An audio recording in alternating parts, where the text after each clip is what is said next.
Hi. Hello. Where are you going? Just sneaking out of the shop while I sort out all the live feeds. Hi guys.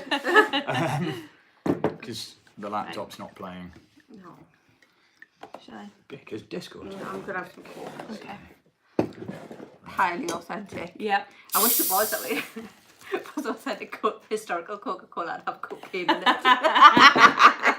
They might actually look half awake. There goes the professional bit on the video this month. Let's hope nobody's watching. Oh no, look. Yeah, James is there. Hello. Hello, James. Hi. Right, this is being absolutely useless. Right.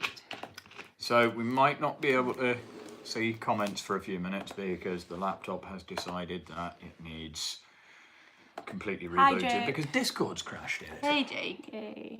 Yeah. You can just about see your messages on. Yeah, so we can see people Yeah, saying we hello can on there, see. but we're having a few tech issues as usual. I'll get Of course, I haven't put my phone on silent because why stop being professional now? We will get there. Let's just fix my phone. Oh, apparently, we're live on a podcast. You'd have thought, wouldn't you? Good to know the notifications work. Yeah. Sorry, you guys just talk amongst yourselves. Ignore me while I okay. desperately chase tech. So, How is everyone? How are you doing? Oh, we've got a couple more people on now. Hi. Yeah. Oh, there could be swearing. There usually is, to be fair. Actually, Yeah. YouTube updated their guidelines on profanity this morning, Oh, did they? where they put out a creator thing on it, and apparently it's kind of okay as long as it's not too much. There's this massive long video with a really complicated explanation, but basically what it comes down to is if you're gonna swear, don't make it too bad. Don't do it too often. So don't drop the C-bomb. Yeah, basically don't put yeah. jazz on your podcast. Oh, I don't know, he doesn't swear that much. I don't know, it'd be funny. So,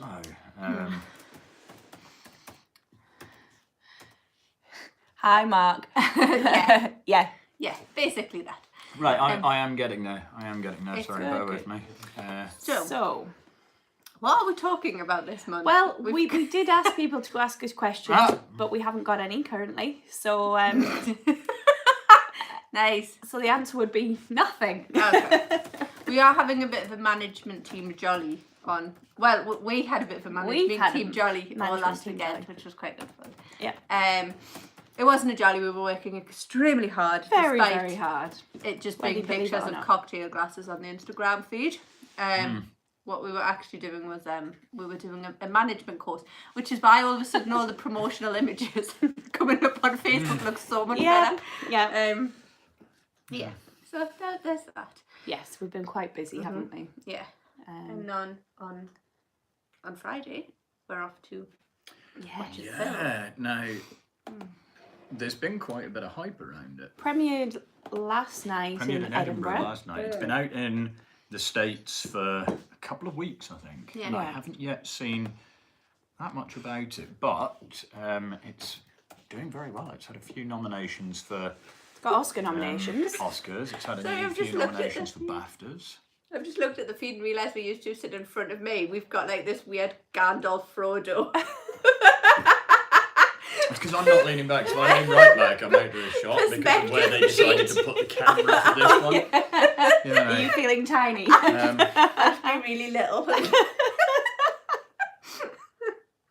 It needs a diet, just cheap perspective. It's way. You'd think it wasn't my job to write the scripts for these, but if I don't do it, this is what happens. I haven't done one for this one. What do you mean script? Yeah. Well, a rough running order because I haven't done one and nobody else has bothered. So it's going to be a bit manic because I'm We making it should up as I have go a along. HCC cinema trip to see.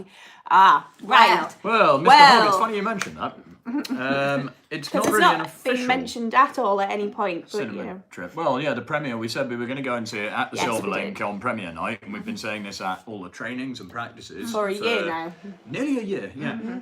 And we said it would either be the galleries, Yep.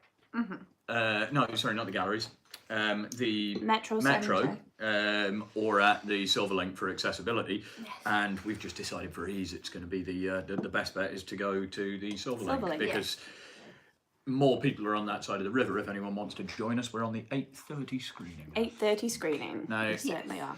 I personally am really looking forward to seeing how this plays out because having been involved in it, sorry, I'm just looking at some of the cast notes here, and I'm noticing a lot of people have put themselves on as uncredited already, actually. So Interesting. yeah, but it's confirmed uncredited, so I wonder if we're definitely not getting credit. I don't know. I won't know. Difficult to know until we see it on I'm Friday. really interested to see where they go with it because, you know, the production side of it and the director and the DOP and the first AD, they had an amazing idea of what they wanted to shoot. Yeah. And having seen some of the rushes and bits and pieces come out, it just looks incredible. I don't think it's going to be massively historically accurate. I know the costumes aren't at all. I don't think we ever expected it to be. I don't think it matters. It shouldn't matter. I don't think it matters. As long as it's a captivating, entertaining story. Yeah, which is the whole point of a Hollywood film anyway. Yeah. I mean, okay, there are ones like Outlaw King, and let's have a moment's appreciation for how good That was very good. the Outlaw King was when it came to maybe not Chris Pine's accent. It wasn't too bad. Wasn't awful, but It wasn't too but like bad. you Not know, the worst you'll for have heard. bits with the Feast of the Swans, the medieval wedding with the covers, the fact that they weren't all covered in it all the time. You know, they finally realised that royals can actually wipe crap off them, so they're not dirty all the time. I think Mary Queen is going to be quite. I know I spent a huge amount of time on that, covered in crap. And standing in buckets, having mud thrown at us because we weren't dirty enough. So, yeah, I don't know that it's going to do that very well. The costumes are very stylized, but then the costume designer Alexandra Byrne she's in line for certainly a BAFTA for the costume design, absolutely. and I think it's going to get an Oscar nomination for the London costumes, for the court costumes. Which they're amazing. Yeah. I mean, we met a lovely lady called Sophie at the weekend who is a corset designer. Yes, she is. And loves historical costumes. And we were talking to her about the costumes, and she said she loved the costumes in Rain when that came out, which were Alexander McQueen costumes. And they've been led to believe within the industry that these ones are very loosely based on similar sort of design. So they're going to be beautiful. Yeah. By all accounts. Definitely. Absolutely beautiful. Oh, I can vouch for that. The costumes are incredible. Yeah. But again, whether they're historically right, I don't know. I mean, the helmets and the gorgets and the bits of armour that some of the guys got actually aren't far off for the period. The problem is that they're not right for the armies and the context of why would you give somebody a gorget when they're not wearing any other armour. But it looks cool, and I think that's the main thing. Is it looks really, really good. You know, and I think that is the important thing, is for the look of the film and the style that they're going for, all the costumes are unreal. They're all made in stretch denim. We might have mentioned that before. You're allowed to say that. Yeah. There's all the behind the scenes stuff out now. The B-roll, if you don't have a look on YouTube after this is the B-roll. I'm just checking. And you can find all of that. You know, I'd like to say, for me, the thing I'm most looking forward to is seeing how the fight sequences play out on the big screen, because we spent weeks trudging around in the wet, in the mud, getting cold and eaten by midges, charging up and down hills, yelling and screaming, with gunfire going off all over the place, musket shots, black powder explosions, special effects in the dark, in the cold, in the wet. It was an incredible experience, but my God, it was cold and wet and miserable. I missed that. James says he felt that some of the costumes in Rain were awesome but didn't seem right. No, they weren't. They weren't at all.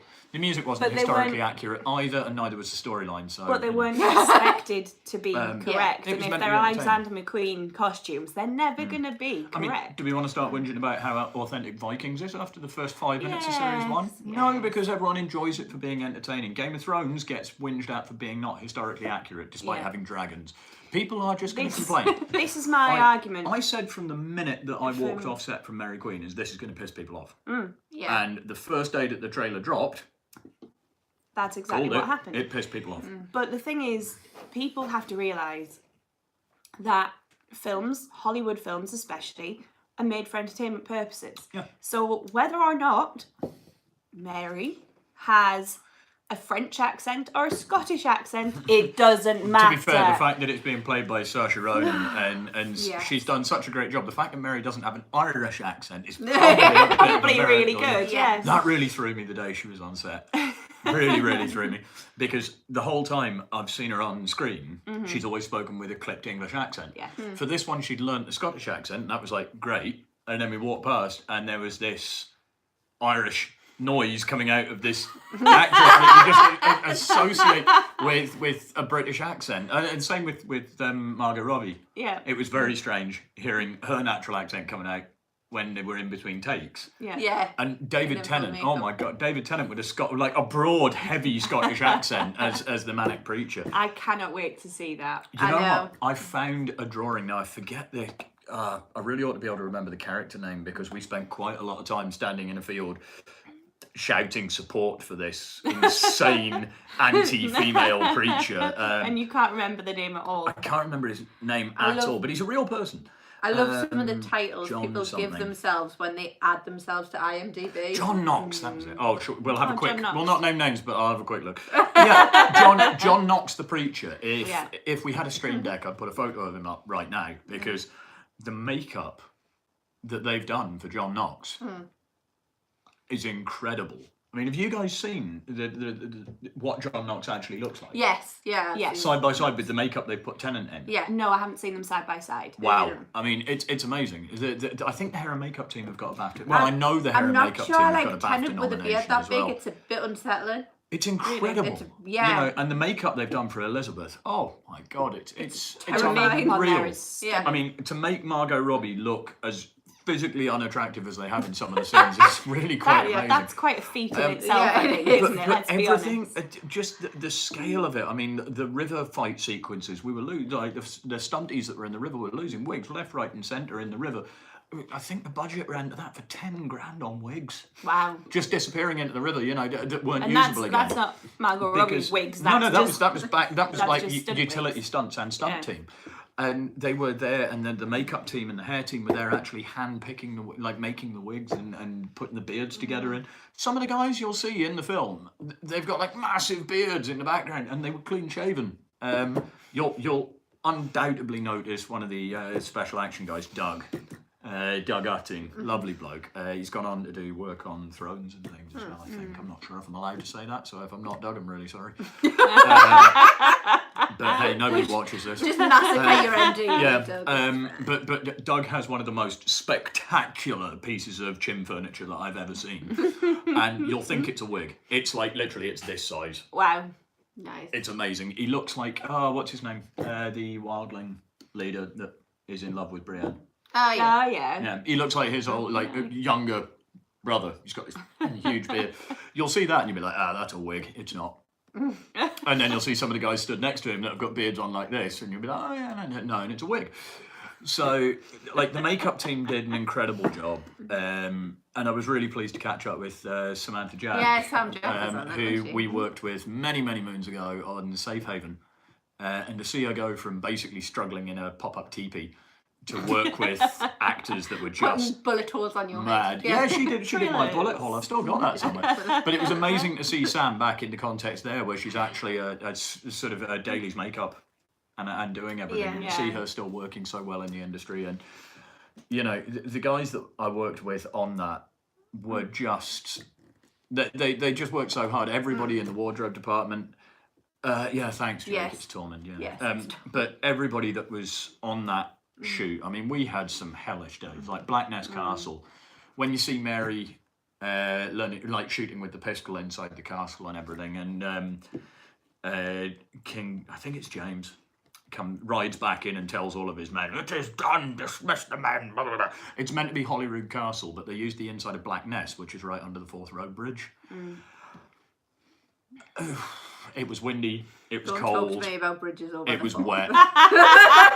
It was I mean, Still it not was over it was that. it was hell on a stick, and we were getting transport at like 4 a.m. to be on set to be ready for 7, and then working through till like 7 at night and getting transport back. Yeah. And I mean, we were knackered, but then you look at the lighting crew and the makeup guys and the props guys and the set dressers and the riggers and everything, and they've been there 3 hours on top of you. Then you talk to the transport guys, and the poor bastards have been getting on the bus to come and pick you up for 4 o'clock in the morning, which means they're leaving their base unit at 2:30 and they're not getting back there till midnight. These guys, you know, when you go and watch the films, or even a TV series, the number of people that work so hard that you don't ever see. Like the behind the scenes stuff, this is why I always sit right through the credits to most people's absolute disgust, right to the end of the credits. Not for the Marvel after scenes, but just for the number of people that have worked so damn hard on a production. It's nice, even if you don't know any of the names, I think it's important that you sit and go, yes. You recognise the hard work that's gone into these things. Yes. I'm just looking here on the IMDb page for Mary Queen, because it is publicly available. There are hundreds. I don't even know. On one of the big fight days, there were 180 action extras, stunts, and horse team alone. I don't know how many other extras there were. I don't know how many guys were there behind the scenes, but it was insane. I mean, even on the quiet days, there were 60 or 70 people running around behind camera. Yeah. You know, and then the makeup team, and then everyone else as well. Oh dear, Nick Trumbull, you're going to have a hard time. Why? The dialect coach. Oh. Yeah, he's going to be getting a lot of complaints. I don't get it. I think daft. It really I think is. it's going to be an exceptionally good production if you take it as a plausible play out of what could have happened. Yes. You know, but it's not being made for historical fact or correctness. It's based on a book. It's based on somebody's interpretation of it. So it's already based on a story. So I don't see why people need to get so wound up about it being 100% authentic. Yes, I've got a horrible feeling they're going to do the thing that Hollywood always do, which is put a timestamp on the start of the film. And it will pan across it, and it will give an exact year. And then immediately after it, they'll do something that means it's completely wrong for that year. You know, key argument for this, the one that really hit me like a train was Tom Hardy's one. Yeah, the press stud. Because it's so easy to Google stuff, you know.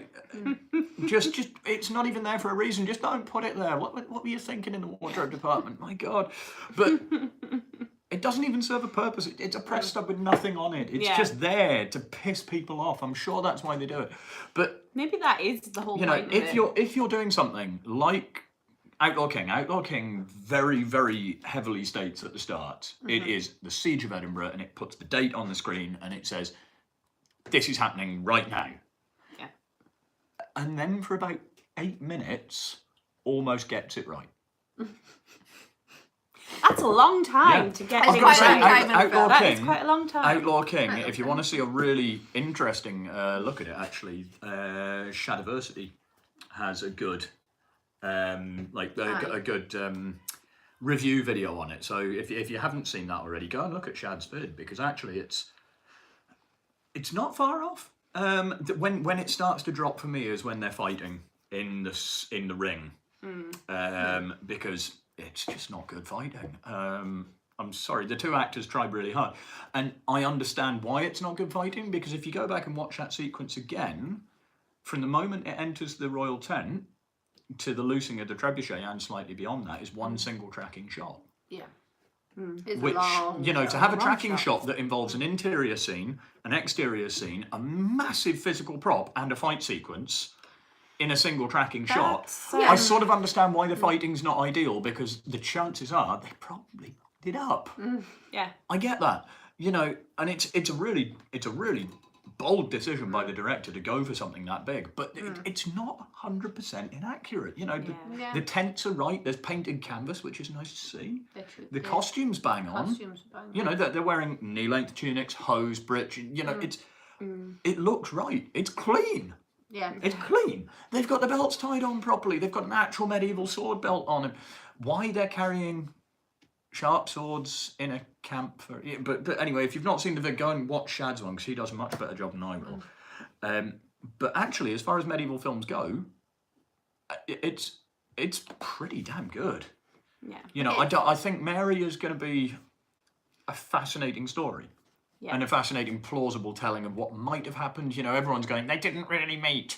Well, did they? It's never documented. You can't say that, can you? We can say that documented, like, as far as documents go, they never met. Yeah. But there's got to be a lot of things that are not documented that have happened in these histories. I reckon you fast forward 400 years from now, Yeah. and you look back on the Brexit years of Britain.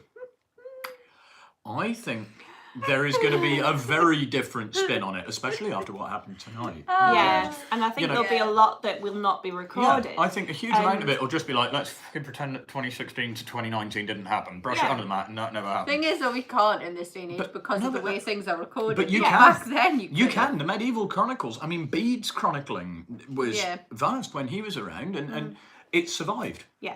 You know, the medieval chronicles, we've got stuff written down. I mean, Chaucer wrote diaries, but they didn't all survive. So we've only got so much written history. Yeah, and they'll only be written by people who have experienced things, who've had the information passed on to them, so it's not necessarily 100% true anyway, or who have witnessed things from afar and it's their interpretation. I mean, as they say, history is written by the winners. You know. I think there's a huge area for plausibility within the time that we're talking. Yeah. You know, we know there are certain set facts. There are certain things that are recorded in history that are taken as rote because they are written down. Yeah. But a lot of it needs to be open to interpretation. You know, you can't just have, I don't think, it's set in stone unless it's absolutely 100% and you've got two sources corroborating each other from opposing sides. I don't think you can say it's 100% accurate because if you look at, bit political, if you go and you read something along the lines of Mein Kampf, Hitler's book about his thoughts during the war, in Mein Kampf, My Thoughts, about what he thought he was doing for the nation of Germany in the rise of the Third Reich and the rise to power and the what eventually became the atrocities of Auschwitz and the whole Holocaust and everything. But he didn't see it as that. And actually, when you read it from his point of view, and you read the German histories that are written by the far right, it's really scary because you get a completely different perspective on it. Yeah. But then you go over and you read all of the ones from the Allies, or even like the Italians who were partnered with them, or the Japanese, and they're all going, this guy's mental. You know, and there are more corroborating stories about the atrocities and about the viciousness and the bitterness of Hitler than there are about, you know, that lovely T-shirt, what about all the good things that Hitler did? But you can't say that he was inherently evil or malicious because he believed he was doing right for his country, and a lot of people in his country believed he was doing right as well. He went a bit mad at the end, you know. Which is the point. I mean, the history we've got a lot of history for that. Yeah. And all the history we have says that he was. I am not saying that in any way the Historical Combat Company support anything that happened. Well, actually, no, we do support some of the things that Hitler did, actually, because, you know, the Libertarian Party and the beer hall and everything. The beer hall, the beer hall. No, the problem is this when podcast is going dangerously off track. They didn't have a track. They'll write a running order for next time, won't they? Yeah. I think the thing is, you can't take that as if all we had left was Mein Kampf. I can't market my way out of going likes the Nazis. There isn't. I never said I like the Nazis. Never said that. I never said I like the Nazis. In fact, I know. I will say though, I am quite impressed by how they managed to market themselves. And again, you can argue this all you want. They got their uniforms designed by Hugo Boss. Yes. Right? All of the Germans, the most swapped out thing in the war in German uniform was webbing belts. Yeah. Because all the German uniform had internal suspension systems that you put on under your jacket because they didn't want the straps over the top.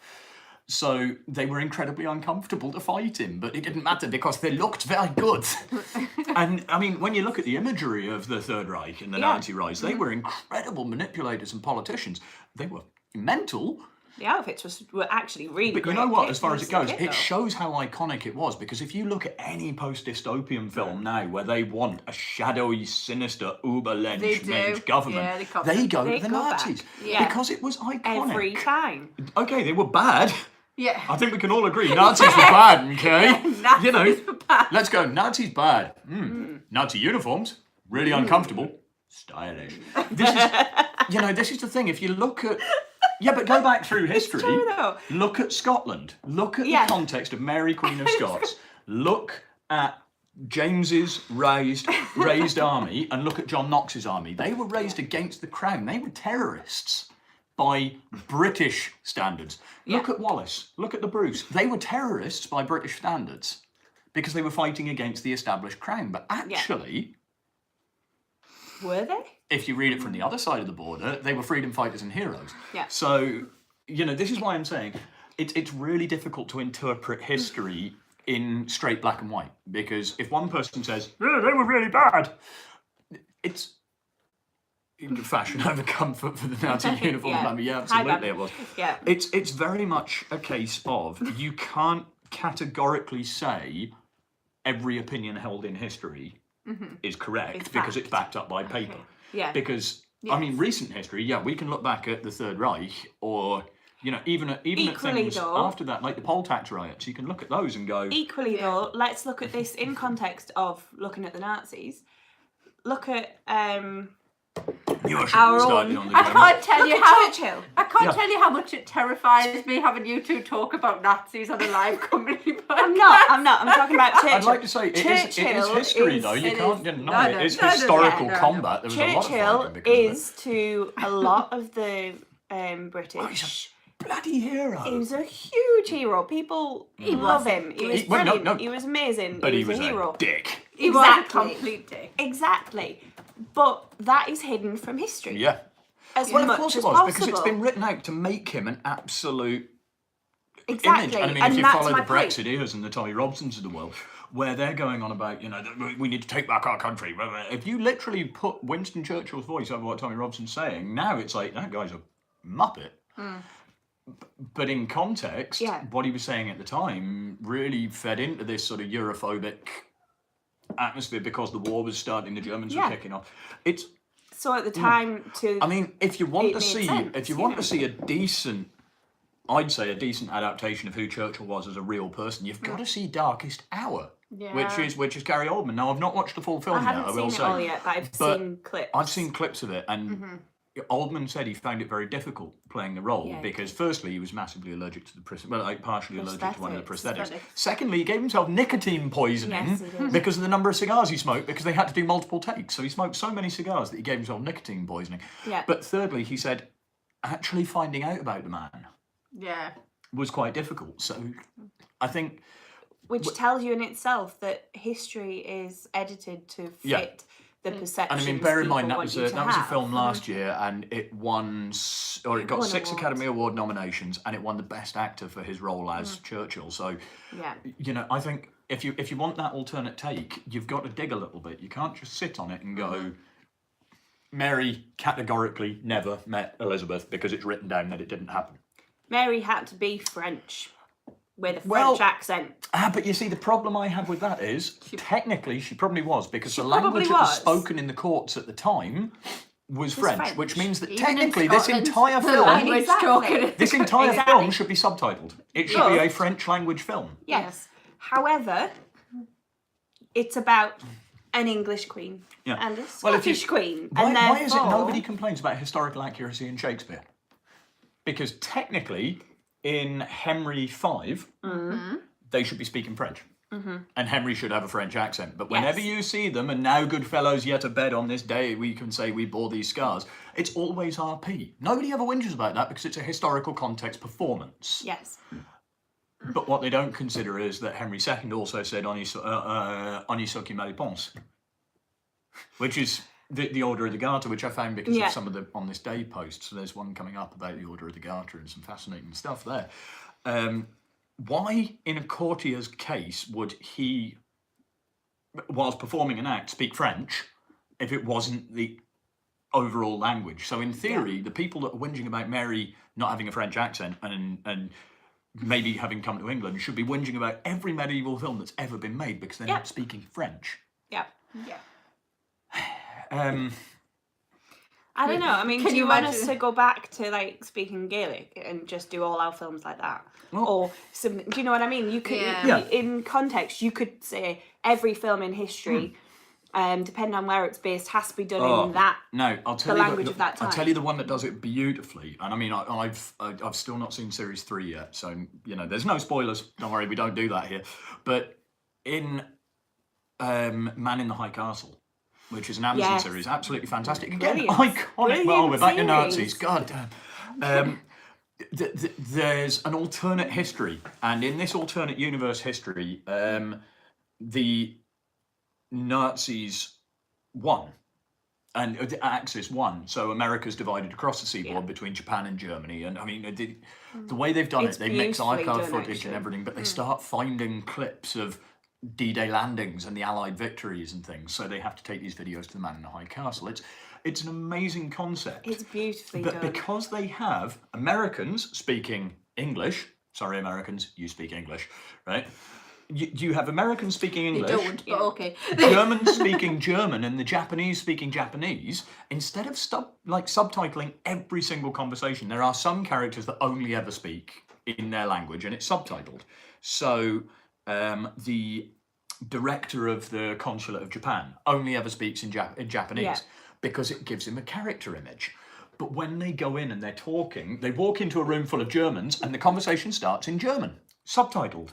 And then about 40 seconds in, they start speaking English. But it's been established that they're talking German, therefore you can listen to the conversation, you're not caught up watching subtitles, and you can watch the fineries of the shot, which is really, really clever. Did anybody get upset about the Man in the High Castle because they weren't speaking German through every shot? No. Well, probably, I didn't see it. Probably someone that did. But someone would have. Because of the way they shot it, it didn't matter. And it is beautifully shot, actually. I see the argument time and time again at the moment within absolutely everything historical that it's not historical enough. Now, I'm sorry, but we can't build time machines and go back at this moment in time. I don't know. If I want to watch an entertaining film, now let's put this into context of HMB, where they're saying on the authenticity, we've only got several manuscripts and images that we can work from. So if we follow exactly what the HMBIA Authority Committee want for a medieval battlefield, there will be 10 sets of armour.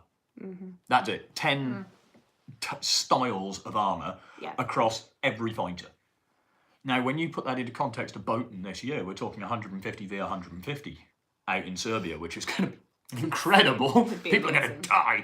But 150 v 150, if you look across that, you're going to have 15 of every fighter, or every 15th fighter in a different suit of armour. They're going to look exactly the damn same. Yeah. Because medieval battlefield manuscripts tend to be people drawing the same armour. Because probably the guy that's drawing it knows one set of armour really well and just goes, how many soldiers, boss? 150. Oh, fucking hell, that's a lot of armour. So I think the problem is people are going to... They're going to expect to see this dishevelled army of people wearing medieval kit, and then it's all exactly the same. Yeah. Okay, maybe from a small area, if you've only got 2 armourers, the armour's going to be fairly similar. Yeah. But then if you look at the field Drapdor, if you look at Henry's jousting armour from the Field of Cloth of Gold tournament, he has 3 different sets of armour by the same smith, and they're completely different. Yeah. Like, completely different. The helmet style is different. One has a big skirt on it for longsword, and it's all florided and really closely designed. If you want to look at that, actually, we've got a video. Yes, it does, because the guy up and he didn't have time to repair it, because the Authenticity Committee changed the rules 2 months before the tournament. So actually, it's dead authentic. But if you want to see that more close up, have a look through our previous videos and look to the armories one, because there's a whole section on there where we actually visited that suit of armour and looked at all of the Drapdor armour. And this whole idea that everything has to be exactly as we found, I think, is perpetuated by reenactors mainly, who come from societies that insist on archaeological prevalence. which means Yeah. if you look at Viking societies, mostly across the UK now, there are like 3 types of boot that everybody wears. They're the Coppergate turn shoes, Yeah. the Hedeby style toggle boots, Yeah. or the Goxted sea boot. Yeah. Now that means that in theory, in an entire nation spanning, or an entire collection of Norse peoples spanning 4 nations, There were only 3 boots. there were only 3 styles of footwear. Because, of course, no one at that time had any imagination to create anything other than 3 different I'm designs. not buying it. I think, when you look at historical footwear on the whole, right through really until... How would you translate that to the modern age? What would Like our the 18th 3, century, what would you know? our 3 styles be? Baseball caps. If shoes. If shoes, you're only right. allowed 3 shoes, I reckon you've got Converse. Stilettos. stilettos, Converse and Converse and Crocs. Crocs. Yeah. That's it. That would be it. They'd probably end up being Oh, 4 no. because there'd be DMs as well, because would they're going to be be finding DMs, 'cause DMs will DMs. never They're never going to disappear. die. But, Yeah, I think that's it. But Yeah. it's the idea that the stuff that survived, and the other thing is we're always assuming the stuff that survived is the status good stuff. but it's not necessarily. There is always it's not that outside guaranteed, is it? chance, especially with places like Coppergate, Yeah. and the boggy stuff down in York, that somebody's looked at a shoe they've made and gone, "That's gash," And launched binned it, it, and yeah. it survived because it landed in a rubbish ditch. Yeah. You know, I love. And actually, the shoes, in that context, the shoes that we're all wearing. Ewan is joining now, us from his work van, so be Hi, careful. Ewan, be Ewan, careful, drive safe. please.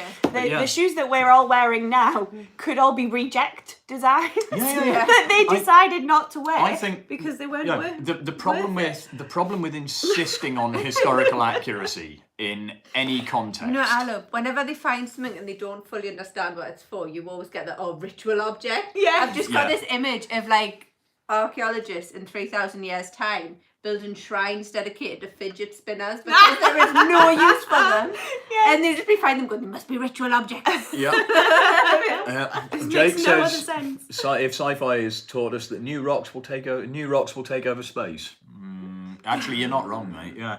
But I think dots there'll be make it to there'll the be a- belt in the Expanse. There's Yeah, a lot I was of going dot to say, I markings think in there'll the be a Expanse. crossover between dots and new rocks. I think the thing is, really, there are some people that just, I swear, they get outraged about historical authenticity just for the sake of being annoyed about it. And that's not just in Yeah. film or TV, that's at events Yeah. or Absolutely. in anything. They just want to pick at stuff for the sake of picking at stuff. And I'm not talking about the authenticity committees in any way now. I mean individuals that are just never happy with authenticity on Yeah. anything unless there have been 10 of exactly the same item found in the ground because it proves it.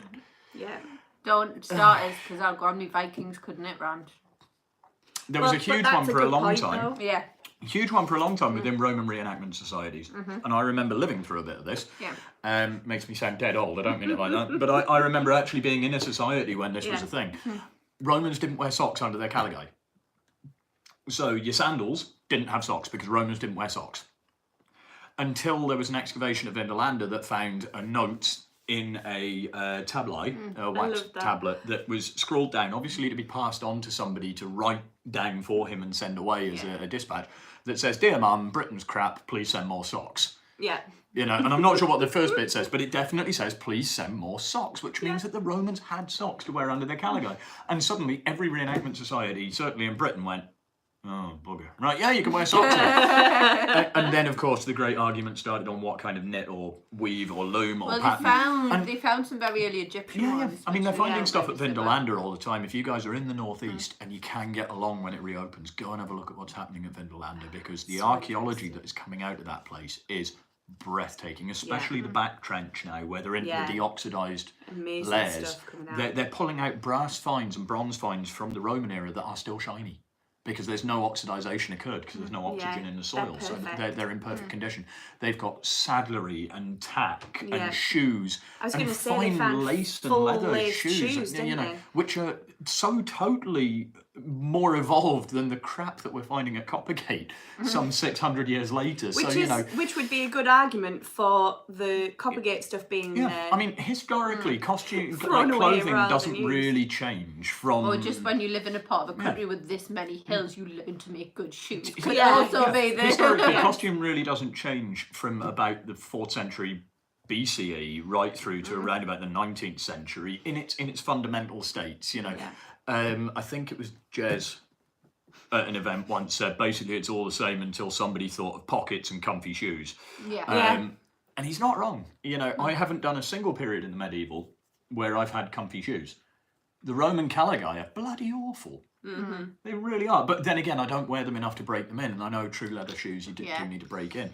The Viking ones are all right with felted insoles, but they're not great for long distance. I think what we need to do is try bog shoes, but with felted boots underneath. Actually, that's probably the closest I've come to comfy shoes is bog shoes. But then the problem, of course, with bog shoes is they leak really, really badly, and wet feet are just rubbish. If you've got proper felted boots on under them, the felt you repels can the use water. grease. You can repel it. I don't know. I mean, It'd be an interesting experiment. again, this is the thing. When you start looking at things, especially people go, oh my god, you know, the Vikings were, they were seagoers, and then you see everybody at the events. Not one of them's got a bloody waterproof jacket. But we know that the Vikings made jackets out of sail canvas. Yeah. Because they found them. But nobody makes them. Well, actually, one company make them, but you know, nobody wears them because they're not cool. They are literally just a wrap over of canvas with a hood on it. You know, it looks like a standard cag now. Nobody wears them because they're not funky. They're not cool. They're not high status. So they whinge about getting cold and wet and miserable because they haven't got a Which is fundamental quite funny piece of though, kit. because we still do that today with our own cagoules, and they were probably doing it back then, and things have never changed. Don't put me cagoule on, man. You're gonna get a cold. But no, I've got my really nice caftan. It wouldn't have been a cold. It would be put on your caftan, or you will get an imbalance in your humours. You know. And then you have to, of course, go and see the barber surgeon or the doctor. And that was never going to be a pleasant experience, was it? I just think that the whole premise of historical accuracy to a point of almost anal extension is just completely useless in the wider context. Yes, it would be good to educate people in what it really looked like. Yes, it would be good to educate people in what it was really like. But the problem is, you can't recreate for Hollywood the carnage of a medieval battlefield. You can get close, but you just can't recreate it 100%. Look at what they said with the Saving Private Ryan scene, the D-Day beach landings, where they got the veterans in to watch it. They said that was the most authentic representation of a D-Day beach they'd ever seen. And they've just redone it again, haven't but they? But it still wasn't quite right. No. The closest they got is one of the newest ones. Dunkirk. Dunkirk's been critically acclaimed, but again, it was meant to be a silent film. There was meant to be no dialogue in it, and just this audio design and incredible visual. So the idea that they're getting close to replicating what is a modern battlefield, where they've had people actually sit down and tell them what they remember, chances of us ever finding out what it was really like on a medieval battlefield for one of the fighters, it's got to be impossible. It's pretty difficult. I mean, even when you look at modern combat theatre, guys that have been to modern theatres of war, when they come back and they play a game like Call of Duty that's supposed to recreate modern warfare really closely, they go, no, this is bollocks, this is not right, that's not what happened, this isn't what happened. They watch films like, does anybody remember Hurt Locker? When that came out? I remember it coming out, but I still don't think I've seen it. I mean, watch it. My God, it's stunningly beautiful, but don't believe a word it says about the bomb disposal in there. It's completely wrong. It's completely wrong. Why you'd send your EOD specialist in to clear out a bomb factory on his own when he's got an entire support team behind him? You don't send your ATO out to do it. It pissed off everybody that's ever worked with explosives. It's visually spectacular, but it was so wrong. But they had military advisors on that got everything right. And then they went and did what they wanted anyway. But then, it's like a historical advisor. But let's be honest, that happens on films anyway. Because if something will look better done the way the director likes it, rather than the way that it would have been done. Yeah, authenticity and effectivity in films only goes as far as is plausibly useful to the audience. Now, if I want to watch a documentary and something that's 100% historical, and I'm going to watch a documentary that is 100% historical, and it isn't, I'm going to get pissed off. If it's been billed as 100% authentic, and it's not, that's bad. Yeah. If it's a Hollywood film that's being billed as authentic, and it's not, That's still not great. Bad, but it's not the worst thing in the But- world because you know it's Hollywood. I'm not people that Hollywood is trying to appeal to with Mary Queen of Scots. I would have probably gone to see this film anyway, even if I hadn't worked on it. Yeah. It looks interesting. It's got actors and actresses in it that I like. Yeah. It's a history story that I love, and I go Yes. and see it for an entertainment point. I want to go into that cinema for the 2 hours, 10 minutes, whatever the film is, and sit down and enjoy myself. Is it going to be historically accurate? No. I know this from working on it. No, it is not historically accurate. Are the facts close? Yes. To some degree, they will be. Do they get the overall look and the feel of the film right? To my mind, yes. Does it matter that the costumes are made in stretch denim? No, because it means that they actually get the tailored, fitted look quite well. The doublets and things look incredible. Yeah. We'll leave out the cricket boxes that they all have. But without the expense. Yeah, but the thing is, you can make it en masse and then literally slap it onto a member of the extras or the combat team and just cinch it up at the back because they were all sort of corseted and laced so that you could get that very fitted 15th century, 16th century sort of fluted look really quickly. And they did a really good job on that. Which is the key when you're making a film like that. Does it matter that it's stretched denim? No. Are you going to notice on screen? I don't think so. Probably not. No. Because the DIP was very good. Let's be honest, you shouldn't notice it on screen because otherwise they would have used something else. Do the costumes look spectacular? Yes. Do they look historically accurate? Is Margot Robbie's body armour Saoirse Roden's body armour that she puts on for the big fight accurate? Yes. For the period, no. but the corseted vest that she made, it's made up of all those. It's an Indian style. It's from the Paneer Indians, and it's very close. So it's.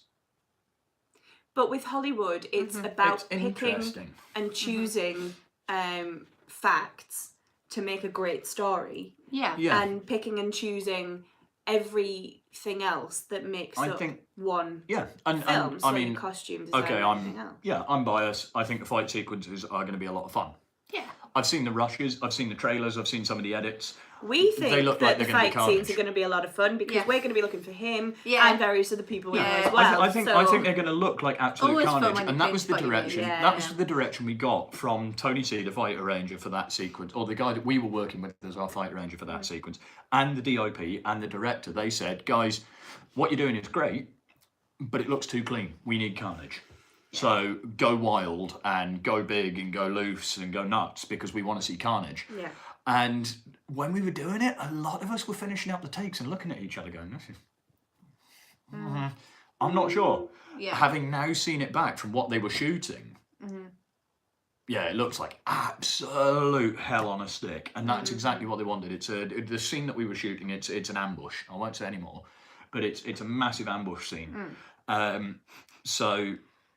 I think you really give out spoilers on what happens. It's not a spoiler, it's recorded in history. I won't tell you which scene it is, but... I don't think you have to worry about spoilers here, we all know how this ends, okay? But like for the actual process of the film, when you get, there's a big ambush sequence, and it involved us charging up and down hills and running around in the stunties, charging down hills into big crash mats and diving off things into rivers, and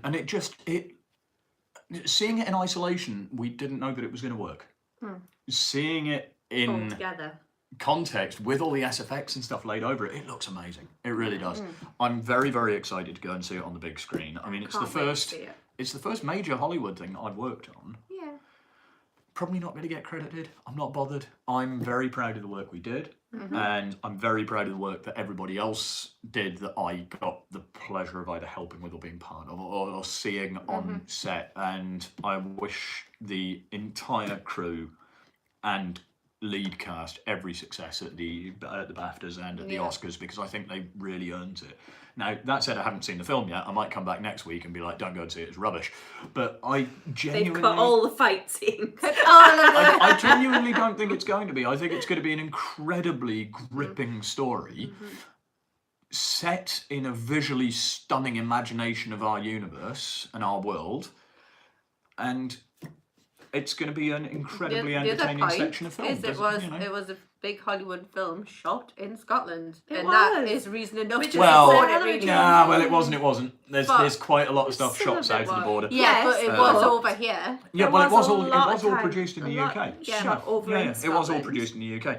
In It, terms of supporting the industry over yeah, here. it doesn't have the Especially, same. especially as we are currently in the process of winding up our tiny little drawbridge to the world. It's probably a good thing to go Or and see are it. Yeah. we? Or are we? Or are we? That's That's like a really good cliffhanger to end on. Or are we? Join us next week when we'll continue the Brexit saga. Or not. Or Well, not. next week we'll just be sat here with candles and like tinned beans. It's like- What, like a scene out of like The Road, have Viggo Mortensen pushing a shopping trolley through in the background going, I remember the if days. Viggo Mortensen's coming, I can live with That's Brexit fine. happening. Okay. I can cope with that. But, no, I think I know we've dwelled on this for virtually the entire podcast, but I think overall the reality is in Hollywood film and TV, people get too wound up about, in my opinion, whether it's accurate to the original source text, with the book, with the manuscript, with the actual history, and they lose sight of what Hollywood really is there to do, which is entertain. Entertainment. Now, if Mary Queen is a good story, and 10% of the people that go to watch that film walk away from it and go and sit down at a computer and Google the real story of Mary Queen, Yeah.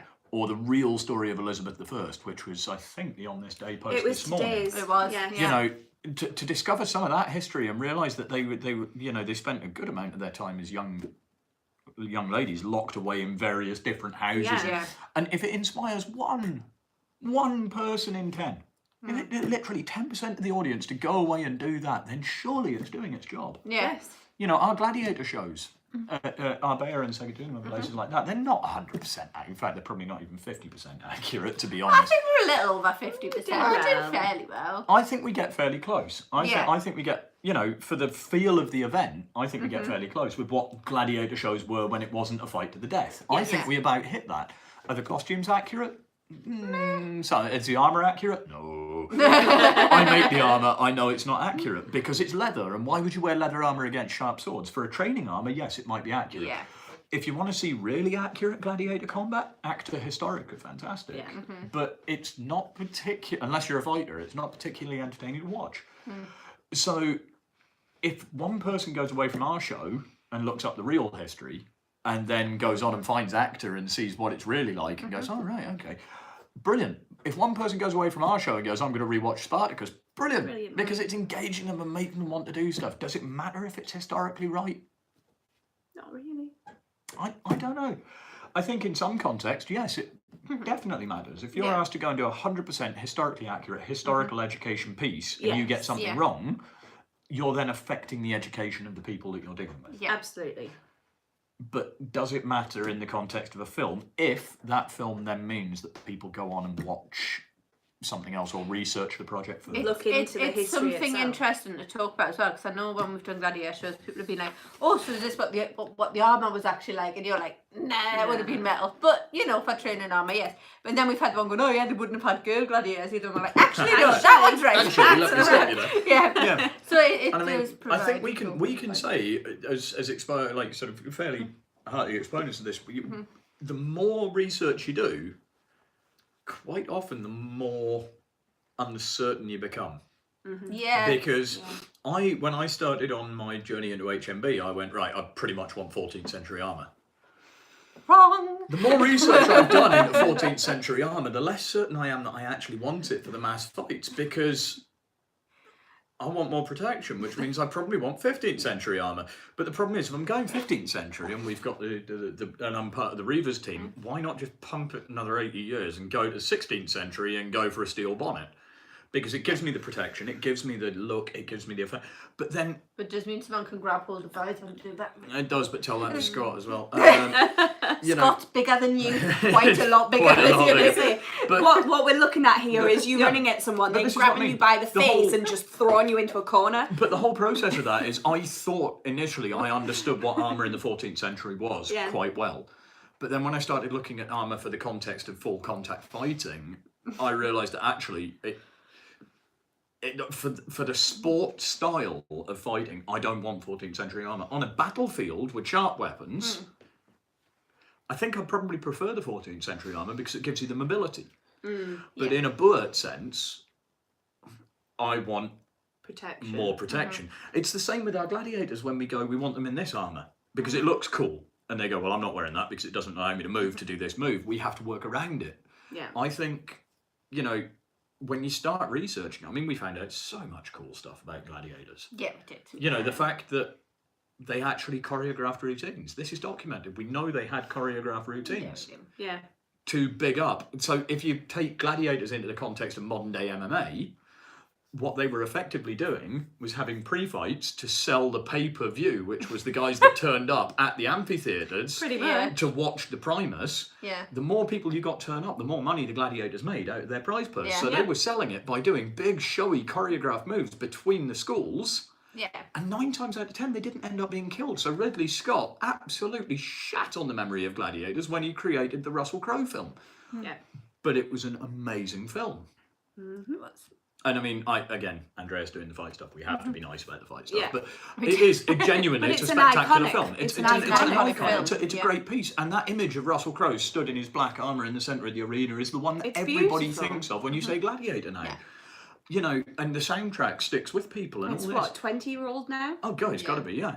And you know. people still think of that image. It's cross Well, they're making a Gladiator 2 possibly now. I don't know if you've Yes, seen the rumours, I've but heard. apparently, yes, they're going ahead with Ridley Scott for a Should Gladiator be 2. So interesting. I'm very intrigued to see where it goes with that. Yeah. Yeah. But again, did it matter that Gladiator wasn't necessarily historically accurate?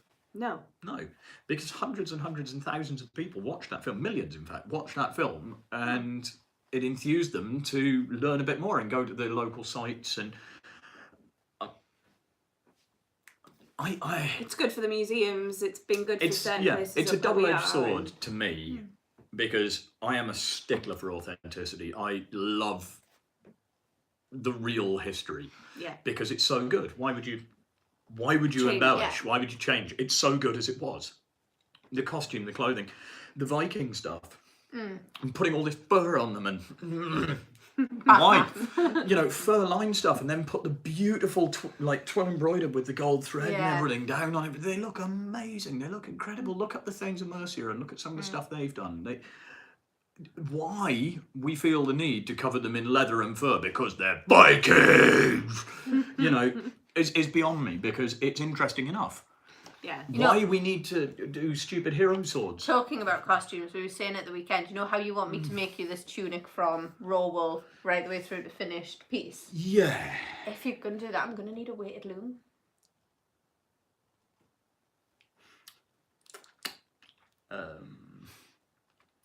Anyway. So, That's a future project. Hi, Amy. We're just sort of about to pretty much wrap things up, I think. now we've demanded craft items from The main discussion has been on historical authenticity and does it matter and is it worth pushing it? And I think where we're at is, for me, we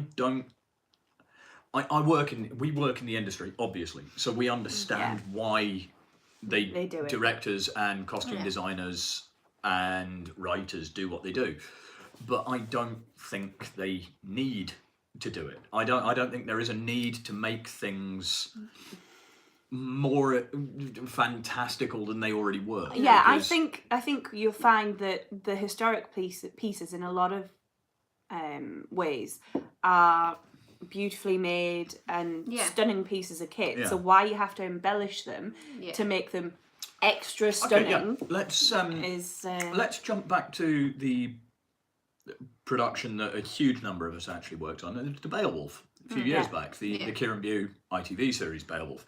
Kieran's sword was terrible. Yeah, it was awful. Kieran hated it.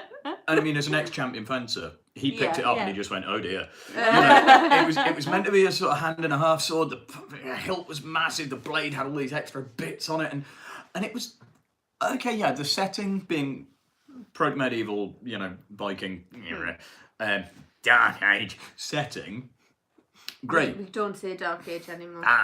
It was brilliant. You know, the story itself is amazing. Although flat earthers now are apparently using Beowulf as an example of dragons living, dinosaurs living alongside humans. But let's gloss over that. Excellent. What they had was, at that period, you could arguably have given him an Ulfberth, Yeah.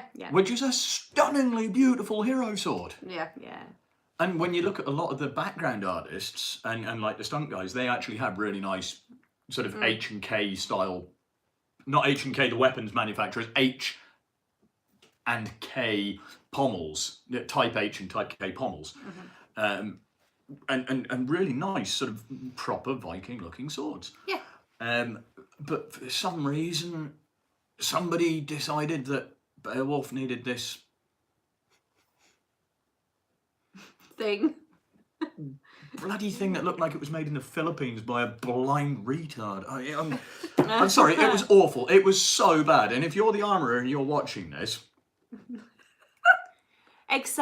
shame on you. Hey, let's be fair. It probably wasn't the armourer. armourer. I know it wasn't. I know it wasn't. But let's even just so, cover shame this. on you. You gave that to Kieran daily, man, and you You didn't allowed them to apologise. take it. Dave, you should be genuinely ashamed of yourself. But to be fair, it happens. It happens a lot. It does. And the idea of having this cool-looking sword or cool-looking weapon for the hero, instead of going for something that actually looks right, they go for something that's completely out there and ridiculous. Okay, they've done it again, actually. Similar sort of era. An amazingly researched series for the books, Bernard Cornwell's King of the North series, Uhtred of Bebbanburg.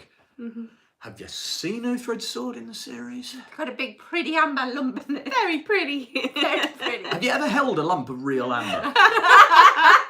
It's not that heavy. Right? Do you know what a pommel is meant to do for a sword blade? Counterweight it. Let's just check. Let's see in the comments. What does a pommel do on a sword blade, people?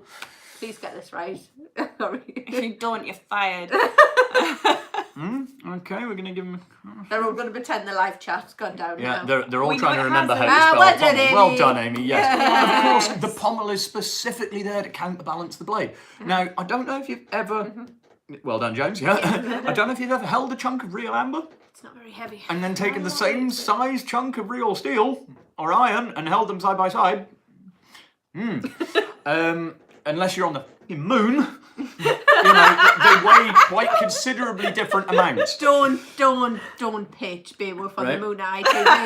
Oh, I like that, Jake. You'll do it. Stops your hand falling off. What? The pommel stops your hand falling off. No, but do you know what I mean? It's there to counterbalance the blade. It's to make it feel less heavy in your hand and adjust the point of balance to a workable place. The hilt on the damn sword is about this long, and then they put a lump of amber in the hilt, and they wrap it in the crazy leather. It's just, again, it's awful. Awful sword as a hero sword. When it's described in the books, he has a piece of amber set within the pommel. Now, That makes more sense. It does. Really. yes, we knew what you meant, but you were an easy target, Jake. I'm sorry. Yes, he said falling off the sword, and it does. Yes. It works as a backstop, and it actually allows you as well to do cast blows where you can throw the blade over and catch the pommel, which extends your reach. But you know, when it describes the forging in the book of Uhtred's sword, it's got a name as well. It's got a really awesome name because what is it the Hound says about people who name swords? But it's got an awesome name. I want to. Wasp stings his little knife. I can't remember what the big sword's called, but it discusses the sword fights in space. Bambi, that's Star Wars. That is literally Star Wars. That is what they did. But they discuss in some detail the forging of this beautiful sword. Yeah. Dragon's something breath, serpent's breath, serpent's breath, because it's Damascine layer. He gets it layered up so it looks like the breath of things going down it, and it talks about the forging. It's not his sword initially. Oh dear, we might be about to have another tech failure. Not entirely. Uh-oh. There we go. Are We're we all still right. here? Are we still here? Yeah. Yeah. They talk about it. I think he actually. Oh dear. Oh dear. Apologies for that one. Oh dear. Are we still here? Yeah, don't allow that. Yeah. It's trying to take. Right. I don't know why. Sorry, It's it's just decided to run out of battery. You plug it back in. Are we here? Must be quicker. Also, screw it off. and throw it at your enemies. Yes, Jake, end them rightly. Yes. Absolutely. But this is the thing. A pommel is designed to counterbalance a sword. I can't imagine how... I don't know why it's doing that. No, just click allow. Just click allow. Next time it comes up, just click allow. Yeah, it won't do anything. Just click... That one. That one there. Oh, go on. That one there. Yeah. And then it will do its own thing. Right. God, dear. You see, we only planned to do an hour, you know. Yeah. But I think the thing is, I can't imagine being the person that picked up that blade in prep. Oh, let me try the other USB. I was going to say, I don't think the USB port's working. Go a second back. That Right. one. Yeah. Yeah, I can't imagine being the person that picked that up in props and going, you know what, this feels all right. It must have been really unpleasant to use because it doesn't have a counterbalance. I mean, even my falchion with the love heart pommel on it. Yeah. Sadie, can you pass me that one down, actually? And the fact you have a little love heart on your falchion. I love it. Because it's bullheart love. I get to kill Bullheart people love. with love. Right, here we go. Look, this is very unusual. This is not historically accurate in any way, shape or form. It is an open hold pommel. Now, the only balanced sword that has ever been made, to my knowledge, I could be wrong, in history that is accurately balanced and has a hollow pommel is the one that the guys at the Weta workshops and the bladesmiths at Weta workshops made for Narsil for Lord of the Rings. And that was hollow pommel and perfectly balanced. This is not. This has all the balance here. Because it's oxygen. For hitting people and hurting them. But it means that it's incredibly hard work to use. But even this pommel has enough weight in it that actually the balance sits about 4.5, 5 inches advanced. Oh no, maybe it's 6 inches advanced on the guard, right? Where it should actually be is about here. Yeah. And it definitely ain't. So if we jump forwards to sort of 5.5, 6 inches off the cross guard, it's almost balanced. Oh, that's about 5. Yeah? Okay. What? I know, it's probably closer to 7 inches actually, but you know. Okay. I'm making no jokes about me not being able to measure inches, but that's about the length of the balance on my sword. So, you know, if I wanted to make this more... Oh, look, there's some of Chris's armour on here.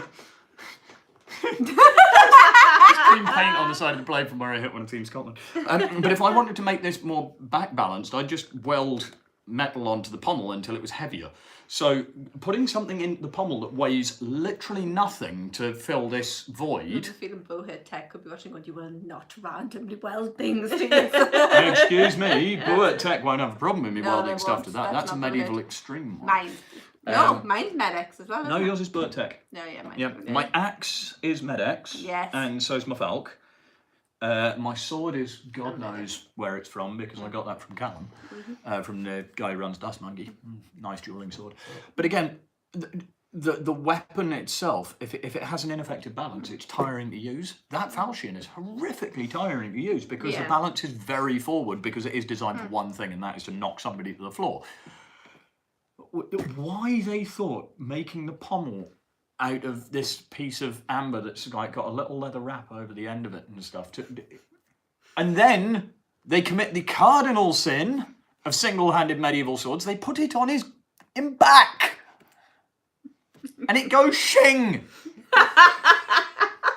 Oh. You see, historical accuracy may be not so important, but physics? Oh God, physics is important, people. You know. But did physics not physics didn't exist back then, right? It was magic. Everything was magic. Physics was invented in like 5th century BC Greece or something, wasn't it? So we Yeah, can't but that really was have Greece, argument. so, you know, Well, it yeah, was right. Greece. But yeah, I think I'm not sure that necessarily historical accuracy is important, but I am very sure that in a film that is meant to be a medieval setting, realism Yes. is very important. Yeah, more You so. know, I think when you watch guys fighting in full armour and they do all these spinning sort of bladey combinations and everything, you just look, and if you've ever fought in full armour, you look laugh. and you go, You laugh at they them. can't do that. That doesn't work. That is physically impossible. And It's the moment where you realise that And the that armour they're becomes- wearing is like Yeah.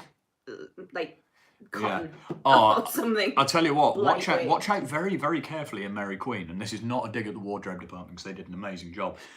On the horse department, there are some sets of armour that are steel, and I know they're steel because I help the guys in and out of them, and they're bloody heavy. And you'll see them all, they're in blued, beautiful blued cuirass and big shoulders with chased brass work around it and everything. They're absolutely amazing. And then the guys that are falling off the horses, if you look very carefully, when they're galloping down the field, their armour will be compressing in the middle and there'll be a little ridge running up it and doing this. No. It's the same at the start of Outlaw King. The big battle sequence at the end of Outlaw, not at the start of Outlaw King. It's the same at the start of the battle. No one's going to say that apart from him. Oh no. Well, we Go now would, and actually, watch if we're Outlaw watching King. Skip through to the big cavalry charge at the end and watch the armour on the front of the horses. If that's solid metal, I'm Marie Antoinette. We know you can pull off the could make wigs. that happen. It's just not though. It moves wrong. If you want another example of it, where it's just pure and simply props department, I think probably missing a trick or being lazy or not getting the camera Knowledge. right. It could be Jon knowledge. Snow though. getting onto his horse at the end of Battle of the Battle of the Bastards. When he jumps on, his sword is definitely not made out of metal. It does this. Wop, wop, wop. Yeah. And I'm all for flexy swords, but not that much. Not. You know, if you look in Mary Queen, I'll say it, it's Hollywood. None of the weapons that the fight teams were using were steel. I don't know about the court jewels. You did have real muskets though, which is quite entertaining. Yeah, we did. But none of the weapons that the guys are using in the context of the big battle sequences that the fighters are using are real. They're all made out of a very high-grade polycarbonate rubber. And you know what? They look amazing. They feel great as well because they weigh nothing. So you look like a badass because you can fight with them for ages. All the targes that you see on the Scottish armies, they're made out of resin and plastic. And they really hurt because they've got no padding on them. They're solid plastic. So when you get hit with them, they make a noise. So there's a lot of AD been put in there. There's a lot of ADR work, alternate dialogue reel been put in. There's a lot of After Effects been put in to make it work as a fight. But that is not unusual. But that's that how happens in Hollywood works. every film. Yeah, So you see any that's prop normal. guns that are getting thrown around in fights, they're always made out of rubber because you don't want to get hit by an actual gun. They hurt. Right? So the real swords, the plastic ones, when you see somebody get twatted with a crossguard or a quillen, it doesn't even hurt. It's plastic. It bends. See, now you're going for spoilers because now you're Yeah. spoiling those effects. No, not at all. That's not spoilers. That's how the industry works. People know this. I And if you know. don't know it, you should. Well, if you work with Yeah, us, you it's should a know fascinating thing to see because what you get is a plastic sword painted up to look like a real sword, sprayed silver that you're swinging around that's making absolutely no noise in the fight. So fight sequences on set make a lot of clacking, but not a lot of clanging. And then you see it back in the film sequence where they've put the ADR on and all the blades are clashing and clanging. And it sounds so much better. It looks amazing. Although it does actually make the job harder for those who are actually fighting with them, doesn't it? Yeah. If you're used to definitely. steel weapons. Yes, Bambi, they Yes, can still they break can noses. still That's break correct. Yes, they can. But, you know- if you're used to working with any kind of steel It's or incredibly difficult. heavy weapon, working with What? a weapon that is so lightweight can actually be quite difficult. Yeah. Yeah. And is a skill in itself. Oh yeah, definitely. I mean, we were sort of blessed on Mary that they were all court sword design. That we were left with. They were all court sword design. So actually, they were meant to be very light. Now we all, when we were given these weapons, and we were told to spar about with the weapons. Who's Lars Erik Thedvall is having so much fun watching this. Excellent. I'm glad we're entertaining someone. Glad Yeah. Makes it worthwhile. Welcome. Stick around. It gets worse. Yeah. But never gets we were better. given these weapons, and they were beautifully made. They look lovely. They're court swords, so they've got the very small blades, long pommel, long hilt, nice pommel, and then swept knuckle bows. And I think the one I had for the big fight sequence was a double-stepped Spanish knuckle bow with a twin ricasso on the blade. I mean, they really look the part. They look amazing, and they're 100% accurate for the time. Yeah. Not as a battlefield weapon, because what we should have had was back swords. Yeah. Or possibly, I mean, for the point, almost a basket broad, or possibly what are they called? I want to say a side sword, but I'm wrong. Help! It's the double-edged, very pointy but slightly broader bladed one. Mark used to have a lovely sharp version of one. Oh, You know the one I mean? I know exactly. My what brain you is mean. not playing. I can't remember the name of the damn thing. It is side sword. Side sword. It is side sword. Yeah, but we were given these court swords. Yes. Yes, it's a thanks, James. Yes, it is. Yeah. It's a side sword. I'd said it. I was doubting myself. But we were given these court swords, and because you could put your finger in the ricasso, and a lot of us are classically trained stage fencers. Darling. We started doing that, and the director comes down. He's like, "Whoa, whoa, whoa, boys! What the is this?" Not the director. I was going to say, I doubt the director. Our unit director, Yeah. because the main director was dealing with, like, she was dealing with the action happening down towards the bridge section. Yeah. And Barney Shaker was the first AD. Barney Shakespeare comes down and he's like, "Whoa, lads! Whoa! What's this? What's all this?" And it's like, well, that's how the sword works, You've Barney. given me this weapon, and this is how it works. That's how they work. And he's like, no. Tony wants to see carnage. So can we get these blades swinging around and moving? And it's like, yeah, no problem. No problem at all, boss. We'll get straight on that and we'll start messing around with the swords. Is the combat style right for the weapon? No. Does it look good on camera? Hell yes. Were the SAs behind us with steel weapons constantly banging into us and hitting us with their metal weapons? Yes, they were. Were there guns going off over our heads? Yes, there were. In one take, did I get a very, very hot piece of match on the side of my face from Matt Morehouse's musket when he shot it? Yes, I did. Can I imagine that a medieval battlefield was a particularly fun place to be even when you weren't engaged in the enemy? No, it must have been bastard miserable. There were guns going off left, right and centre. There were hot flashes. There was smoke going all over the place. There were muskets being fired over our heads up the hill that the poor buggers that were attacking us have to run down into that are still shooting grain, hot, flaming grain, out of the barrels towards them. So you see the guys charging into the line and then there's this big bang and they're all going, off, as they run down the hill. It was hell on a stick. The muskets we were using I were want to be in real. that production meeting. You know. How can we make them look scared and in pain? Just make them Just scared make them and scared and in in pain. Well, we were marching I up know. and down a road. We'll make them run I at don't live know. firing muskets. I don't know who I upset. I don't know who I annoyed, but Barney basically You went. do have a talent for it, sweet. We need two fit. Barney really liked us. We were good guys. He went. We need two guys that are physically fit and aren't going to whinge about pulling a cart up and down that track. So it ended up being two MFS guys volunteered for it, and I went, "I'll do it, Barney. I don't care. I'll pull a cart." He was like, "Right, get over here." 6 hours in, I'd changed my mind about that cart. I was not a fan. Oh, it's going again. I was not a fan of that cart. I didn't like it at all. I actually, I pretty much hated. I hated that. So, oh, hello. The feed's gone funny again. Yeah. I think it's. Oh, are we still here? Can Yes. you still hear us, people? I'm Give us a guessing sign. the wire's probably Yeah. not connecting properly. I have it Yeah. on I have it on YouTube. We can still see it, but are we actually still live? We're having a few technical issues. Hey. Yes, they can still hear us.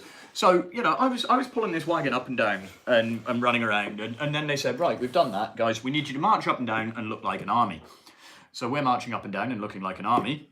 To which the second AD comes down and he goes, "Boys, can you look a bit less like an army, please? Oh, can you march a little bit less organised? Because it's very organised." It's like, well, you've just put 60-odd ex-soldiers, or currently serving soldiers, in a rank and file and told us to march. And you want us to march less like an army. It's like, yeah, can you just look a bit more despondent and miserable? We're like, right, sweet boys, be yourselves. It was cold, it was wet, the boots didn't fit, it was muddy, it was horrible. So, the emotion you see in those scenes is real. We were not a happy army. But, you do what you're told on set, to some extent, within the fighting. If you're given a free rein, that's brilliant. But if the director or the stunt arranger says 100% you must perform it in this style, you can't say no. Yeah. You have to do what the director's vision is. So, if they want big hero spins and Hollywood rubbish, then you have to do that. Yeah. Fortunately for us, on Mary, she didn't want big hero spins. She wanted close-up, vicious, brutal carnage.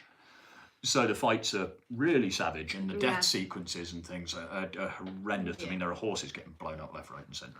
I don't think that's necessarily a bad thing either. I think, but this is what I mean. I don't know that historical accuracy is necessarily as important in a film as realism for what you're trying to portray. Yeah, exactly. Because if we were halfway through the battle with Mary Queen and suddenly this bloody great dragon flew in and set fire to everybody, and they were trying to pass that off as historically accurate or real, no. But although they'd probably get less people complaining about it. Possibly. Watch carefully in one of the marching sequences, there are guys carrying a cannon. Okay, and this is where I'll say, against historical accuracy and realism. The cannon, the barrel of the cannon that they're carrying is 100% accurate for the time. It is it's a 8-pounder long gun. It's been carried by 4 guys slung over their shoulders whilst marching, while we have carts. The other thing is, we have cavalry. We have quite a lot of cavalry at this point. So wait, you've got cavalry? Yeah. And you've got carts? Yeah, but the carts are being pulled by the soldiers because we can't put the horses in front of the carts, apparently. Okay, so you've got cavalry. So we have no horses spare for we have no horses spare for the carts. So you've got cavalry. But we have the carts loaded up with ammunition and muskets. Yeah, let me just summarise. That could be carried by soldiers, yes. So you've got cavalry that can't pull carts. Yep. Well, you they're have, cavalry, but yes. Yeah. You have carts that have to be pulled by the soldiers. Containing... The guns for them to fight with. Containing ammunition and guns. Yes. And you have carts... Well, with various other things. I don't know what they're going to do with CG, but there are supposed to be quite a lot of carts, yes. Cannon. Yep. Carried on the shoulders of the soldiers. Yes. Who could in fact be carrying the ammunition instead while the carts carry the gun. If they're going to replicate the carts, do you think they're going to do what the History Channel did and just have you pulling all of them the way you were the same dead body 300 times? Are you pulling 100 carts, Gordon? Again, right, here's the thing. Does it really matter in the context of that scene? Because you see an army marching, and if you're not thinking about logistics, it's an army marching. Yeah. The cavalry are, and I will say, minor spoiler, the cavalry are on horseback in armour for a reason. Yes. Because there has been... Is it because there's a war on? Well, more or less. There has been information passed that means that we're not entirely 100% gobsmacked when the ambush occurs, that the ambush has occurred. We are caught completely with our trousers down by the fact that the ambush starts. Right? But, you know, it's not necessarily completely wrong that we'd be marching in that style because everybody's a bit shifty. But to have them carrying a cannon, the biggest issue is them carrying an 8-pounder gun between 4 men. 4 men. Now, if you've ever seen the Edinburgh gun run from when they used to do it at the Tattoo... Yes, I have. That is a 4-pounder. Yeah. And it takes 6 of them to move the barrel, or 4 massive bullets, big guys, right? Yeah. These 4 guys carrying the gun were not that big.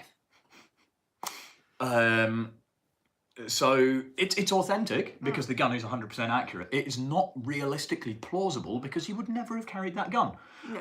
Was it actually? I know you said that the gun was. It was resin. Was it? It was resin. No, of course not. Then. I could lift it by myself. Right. Just check. We did, in fact. Somewhere there are some amazing poses of me and Shane Brohan with this goddamn cannon, like it's. You know, they could have made you the superhero of this, pulling your car over the shoulder. Hand. You joke that happened. Yeah. That happened briefly. Cart on one arm. But this is the thing.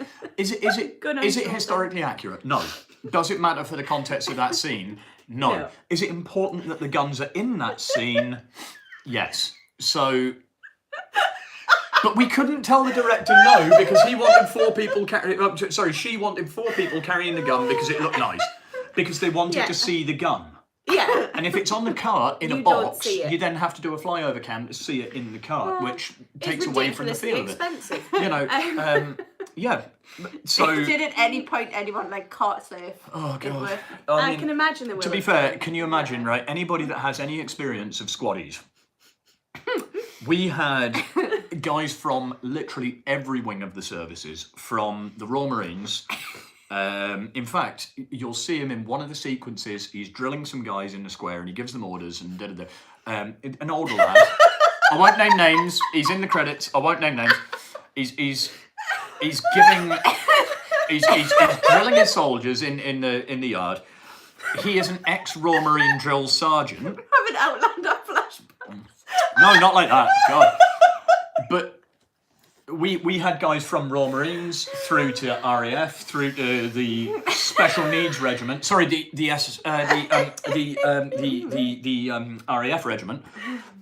We had guys there that had worked, that were sappers, that were infantry, that were signallers, and some of them had been officers or NCOs. But you take them out of context. You take it out of context and you throw them on a film set where you're being paid daily and fed, and then you're living out of central Edinburgh or Inverness, out of hotels that are being paid for, so you can literally just drink your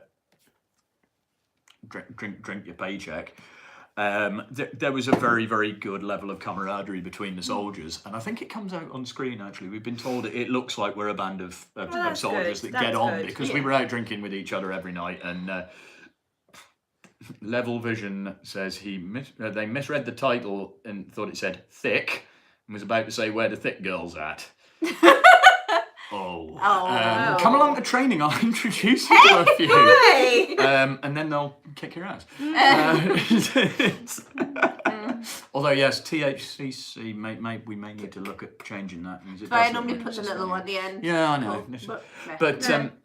No, I think the whole sort of feel of the army, certainly from behind the scenes for all of our guys, was we were ex-soldiers playing soldiers.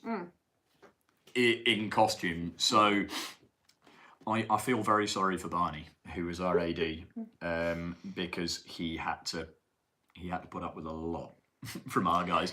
We worked really hard, but we were a dishevelled army. We never actually delayed a shot. We never got any wrong off any other production team, but we were quote fun to work with. So I think it's quote. Fun. Yes. Well, fun is better than borders English, Scottish. Yeah. So yeah, probably British would be a safe bet. Because although I think that says Brit-C, so I'm not sure. But yeah. We're in England, but I think one of us definitely identifies as Geordie, and the other two probably more as Scottish than English. I think, but so yeah, British is a safe bet. I think. Which is kind of why we're banging on about Mary Queen of Scots, because it is a British produced film. And it used mainly British actors and mainly British production teams, companies, agencies, extras. Which is fantastic for the which is amazing for the British film industry. And it really needs to happen. But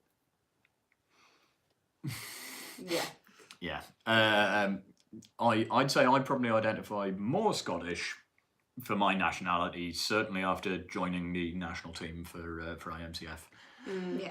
And going forward on there. And also pretty much all of the productions I've worked on in the last few years, I've ended up playing a Northern tribesman or a Borderer or a Scot or a hairy ass tribesman from the north. So I get put that way all the time. Which I don't mind really. I quite like playing Vikings and Scots. It's good fun. It is a lot of fun. You get a cool costume as well. All the time get a cool costume.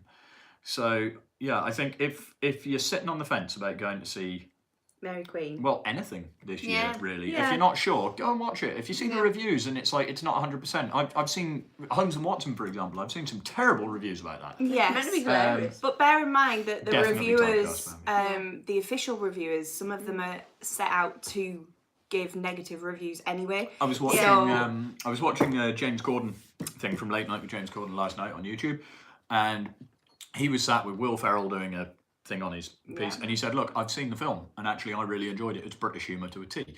So, I think. And this is it. If you've got an American, for example, reviewer who may not quite get the British sense of humour, because the senses of humour are British totally comedy different. British comedy is very different. It's a very British comedy's only particular funny type if you're British, I think, or of German, comedy. potentially. Yeah. You know, Yeah. Monty Python is probably the only British comedy that has international recognition as being But funny. it took a I've long run time across for that to break through to The other French places. love Monty Python, by the way. I've discovered French Yeah. love Monty Python. Ah, you're English, yes. You know the Monty Python. It's like, Yes. Yes. Oh my god. Oh, go away. It's very funny. You know, they love it. They absolutely love it. Germans who reportedly internationally have no sense of humour love They do. They have a cracking Yeah. They have fantastic sense of humour. They really do. I think the way to go forward though with films this year, especially Mary Queen, and there are a lot of good films coming up this year. I think the way forward this year is, for cinema is going to be incredible. is just go for the entertainment. Go and enjoy a film for what it is. And I think a lot of people are losing that these days. They're trying to be picky and things like that. And just go for what it is, which is pure entertainment. Something to while away a couple of hours that you'll enjoy, and you'll have a laugh or you'll cry or whatever, you know, and just enjoy it. Because if you set out and say, I'm going to hate this film because Mary Queen of Scots has got a Because Scottish she's not got a French accent accent. and not a French accent, or whatever else, you are setting yourself up to hate the film regardless. And is that not a waste of money? But the thing is, I think this can happen across literally everything. And this year, again, you know, if you follow the HCC, you're going to see a few of our guys in films and TV things, and then quite, fingers crossed, hopefully internationally. International combat tournaments across the world. I mean, myself and James hopefully will be out in Ukraine in May. I'm hoping to go as support. Fighting for Team Scotland. Yeah. Now, I know a lot of people have seen this upcoming show, which I do want to talk about briefly, which is coming up on History Channel. Now, I think it's fairly well known that I am not J. Travis Brooks Sr.'s biggest fan. After some of the interactions we had at IMCF, I understand why, but I'm fairly sure that when we meet again, hopefully we'll realise that we were both very stressed and very tired and running around like idiots. I think that's a good way to look at it. The TV series looks amazing. I'm going to go out there and say it because I know a few of my friends that are linked in with other companies of combat aren't massive fans of it because it's sensationalised it a little bit.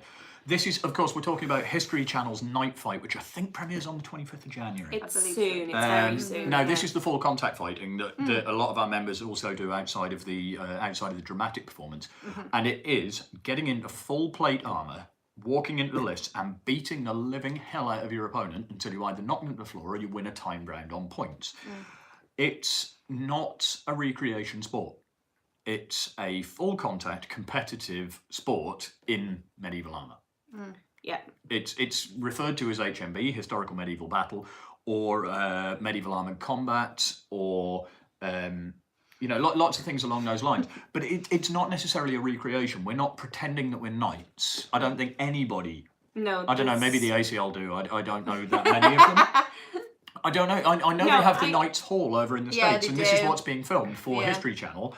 The thing is, we won't know until it airs, and we can I've seen have the a good look at trailers. it. So it looks like a lot of fun. The Americans use the term knight though in context of their team to identify when they had their first international match. Yeah. So the guys who had their first one at Scone were Scottish Knights within the ACL. Yeah, I don't think anybody in HMB. Now, I could be wrong, but this is speaking from experience of the fighters that I've met. I don't think any of them identify as a modern day knight. They're not like a lot of reenactors that do the sort of, I don't want to say Dawn of Chivalry style stuff, but that era where they refer to themselves as Le Chevalier and they have their code of honour within their society and it's all very strange. I think speaking they're from... fighters, they're MMA fighters in armour. Speaking from a non-fighter point of view, we met pretty much all the fighters, didn't we? Yeah, we did, because we were doing fighter second. We were doing Team Reg. We got to meet pretty much everyone involved in the teams because we had to check them in when I'd they like to arrived. say, apart from Ryan, they're all pretty much normal human beings as well. And I would say, as a team, there is an ego because, you know, we're going in team against team to fight. Oh, hell yeah. But as fighters, there isn't I don't think there's an kind ego. of- I think there's a pride. That's what I'm saying. Um, and as individual fighters and people, there isn't an ego with that. It's well. and any of the and the whole No. I'm a knight thing. It doesn't come into that. It doesn't even. I don't think it even crosses their minds. I think if you go in, and this is sort of why I wanted to chuck this in at this point, and Lars Eric, no, we are not knights, but everyone sees us as knights, so I have to tell people it's a sport. But sure, for the kids, I can't. Yeah, you know what? Yeah, 100%. Absolutely. 100%. Yeah, If a tiny kid comes up and you're in your full armour and they go, hey, And are yes, you a real you're a knight? knight. You're like, yeah, damn right, I'm a Yeah. real knight. Yeah. It is a sport, though, and this is what people forget. And I think the knight fight on history, if you go to watch it as a documentary of medieval combat, you're going to be sorely disappointed. Yes. Is it real? Hell yes, it's real. Are they going to dramatise certain elements of it? Of course they are, because it's television and it's history. Which will be I've worked for the History interaction, Channel. backstage interaction. Yeah, you probably. have. I've worked for History Channel. Yes, I you know how they are. They will dramatise it because they have to sell a full series. Yeah. So, of course, it's going to be a bit over the top. Of course, they're going to make the judges, and I think it's Jay and I think Murdenheim's in there for a little bit and stuff. They're going to make them out. I've seen the trailer. It makes them out to be meathead assholes because eventually bones will break. Yeah, great. That's a comment that he's made and it's been taken out of context for the trailer. He's not wrong. Bones break in armour. Yes, they do. You know? But equally, we've met them as well. Yeah. And you know what? I can't wait to see the fight sequence. It's just come out in the latest trailer and it is Trash Panda getting the shit nailed out of him, and I'm really looking forward to that fight. It's going to be a lot of fun. Because I know the guys that are doing these fights, and I've got to say, actually, the fights that I had at IMCF in the All when it was against America, we had a lot of fun. yeah. A lot of fun. I think that's what people need to understand about it, though, is that the people in there are having a lot of fun. They're not actually They're not trying in to there hurt to... each other. You want to get... You want to it's about win. hurting For sure, each it's other, not competitive. killing each other. For sure, it's competitive. Yeah. I mean, the venue they've got for the night fight It's beautiful. looks looking. amazing. Yeah. I think if we could get something like that in the UK, it'd be awesome. Yes, they're going to sensationalise it. Yeah. They've got these blades. It Have you seen the sells- flails that they're using? Yes. No. Massive wood flails on big wow. sticks. It looks Okay, incredible, cool. guys. Yeah. If But you've let's not be got it on your honest. series, if you've not got it on your series link, go look it up now. It's Night Fight. It premieres on the 25th, and it is full contact medieval combat. It is sport combat. It is not a medieval recreation of fighting, but it is based on medieval rules. We take the rules from the medieval tourneys, so there's no stabbing, the weapons have to be blunted, etc., etc. And it is this wonderful sport that is known as HMB, or the actual fight itself, Buhurt, or possibly Behord, from medieval manuscripts. So it is, in some ways, a recreation, because we're wearing the armour, and there's the pageantry, and the tabards, and the circuits, and the imagery of medieval fighters, but it's not people pretending to be medieval knights. If you want to pretend to be a knight and have all of that, go and join a reenactment society. If you're a fighter and you think you want to get involved with something and hit stuff, go on our Facebook page. Yeah. And drop us a message. Yeah. Because we can put you in touch with your local club. If you're up in Scotland, we can put you in touch with one of the groups up there. If you're down in England, we can make sure that you get through to the right Battle Heritage or UK Fed group. If you're in Australia, Germany, Spain, France, Drop us a message Italy, anyway. We can put you in find touch it. If you're in people. America, let me know. I can put you in touch with the ACL. We can get you to the right club that We you can go certainly and can. try it. If you want to do dramatic combat, get in touch with us because we can put you in touch with groups in your area. If you want to do anything historical, get in touch with us because if we don't know the group in the area, we probably know somebody that does. Yeah. Yeah. And we can get you into the right place We because can find the people we need to for you. it's a huge amount of fun. I'm not going to lie. I can't see that one online. It'll pop up in a minute. It's about a minute behind. Yeah, it's one on There's one a on slight James's. difference. Oh, There there you it go. is. There we go. Might have just been best to have them. All right, sorry, there's a separate conversation about sending money to Ukraine and the complication of it. Because Ukraine have an interesting thing on their border. Did you know you can't take Ukrainian money out of Ukraine? Yes, Really? I had Yeah, heard there's a that, no yeah. currency export to stop capital flight. Yeah, you So have it to stops buy people it. taking loads of money out and buggering off to devalue You have to their buy your currency within the country and then really sell good it back idea. within the country as well. I'm also trying to learn Ukrainian bits of Ukrainian for next year, this year, so that I can at least say hello. Goodbye, Which is, and I want a beer. Yeah, if we've got that, we're Yeah. good. Yeah. I've got Toilets. yeah. Privyet, I believe is hello. Yeah. And I know a couple of other good ones, but I'm not sure that they're necessarily. I know what to shout at the Ukrainians when I'm fighting with them. Yeah. Because everybody's seen DJ Blatman and his Suka Blit video, but hopefully nobody's subtitling this in Ukrainian, otherwise I've just been very, very rude. I'm trying to learn the rest. I'm trying to learn Cyrillic so that we can read road signs. It's actually joining the medieval combat scene has really broadened my horizons towards Russia and the Eastern Bloc. Absolutely. Oh God, that lad! Right, hello, mate. Sorry, I've just put 2 and 2 together and made 5. They were camped just next to us. Lazarus was camped just next to us up at IMCF this year, and he's just said he's a fighter with Team Sweden, and he's going to this year's Battle of the Nations, and then hopefully IMCF as well. So hi. that'll be awesome, man. I'm gutted I didn't get to fight with you guys this year, so I'm really, really looking forward to being out.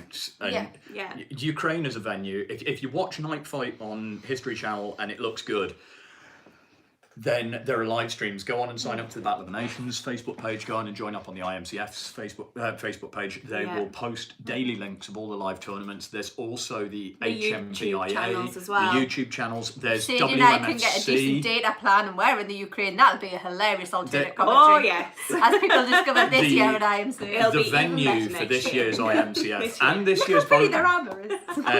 If you think the venue in Night Fight looks amazing, wait until you see what they've got lined up for Battle of the Nations and IMCF 2019, because Battle of the Nations this year is going to somewhere in Serbia that I can't remember, and I wasn't prepared to drag it up on the page. I haven't done it, but it's going to a medieval castle in Serbia in early May, and it looks like an incredible venue. But they live stream every year, and what a show Battle of the Nations put on! It really is. Absolutely. It's incredible, and I kind of hope one year to actually be able to get there myself. Maybe not as a fighter, because I'm getting on a bit. None of your armours and boat and rag either. Yeah. Russia scares me. I'm not. There's Lars, man, 150 v 150. I want to be there for that. Oh my God, somebody's going to die, man. I want to be in there. No, I want to be in there. It'll be amazing. Buha is incredible. You can't explain It's it. not an hour insurance. You can't explain it to people. IMCF this year is being held at Kiev Ancient Rus Park, or Historic Rus Park, which is a 1-to-1 scale recreation of medieval Kiev. So they've got the walls and these huge lists, and you can actually book fighter accommodation in the medieval buildings with beds. But I think we're going to be tempted. They have 4, 5 trebuchets. They regularly shoot flaming trebuchets and stuff. The question this is, year, which team's going to be the one to get drunk and let off one of the trebuchets? Ukraine, obviously Obviously Ukraine. Ukraine, yeah. It's going to be Ina Bera all the way. We love those guys, and genuinely, I cannot wait to be out there. And if I don't qualify as a fighter, I'm going to desperately try and go as support, because absolutely. because of what we do, right, within medieval combat, the shows, the displays, the films, the history, my other business outside of this, which is all traditional crafts, because of what I do, I don't get football. I'm sorry, I really don't. Rugby, I like the gladiatorial element of it. I really like UFC now. I've quite got into UFC and the contact fighting. I don't necessarily get football. I don't get football at all.